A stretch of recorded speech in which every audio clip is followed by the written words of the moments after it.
নমস্কার বন্ধুরা, আপনারা সবাই কেমন আছেন?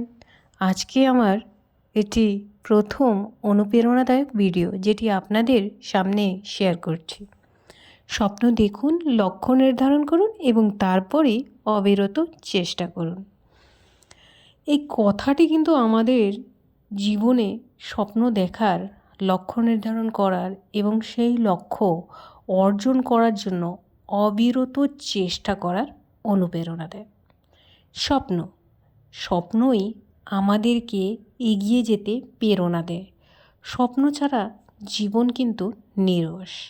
স্বপ্নকে বাস্তবতায় রূপ দিতে লক্ষ্য নির্ধারণ করা জরুরি। লক্ষ্য আমাদেরকে একটি নির্দিষ্ট দিকে এগিয়ে যেতে সাহায্য করে। সফলতা অর্জনের জন্য অবিরত চেষ্টা করা জরুরি।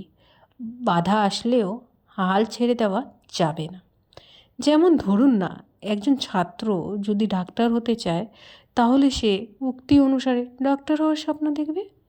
একটি নির্দিষ্ট পরিকল্পনা অনুযায়ী তাকে পড়াশোনা করতে হবে এবং তার লক্ষ্য অর্জনের জন্য অবিরত চেষ্টা করে যাবে। তেমনি একজন ব্যবসায়ী যদি নিজের একটি কোম্পানি খুলতে চায়, তাহলে সে এই উক্তি অনুসারে তার কোম্পানি খোলার স্বপ্ন দেখবে, একটি ব্যবসায়িক পরিকল্পনা তৈরি করবে এবং তার ব্যবসা সফল করবে। তার জন্য তাকে অবিরত চেষ্টা করে যেতে হবে। যদি আমরা সফল হতে চাই, তাহলে স্বপ্ন দেখতে হবে, লক্ষ্য নির্ধারণ করতে হবে এবং সেই লক্ষ্য অর্জনের জন্য অবিরত চেষ্টা করবে। আপনার সফলতা কামনা করি।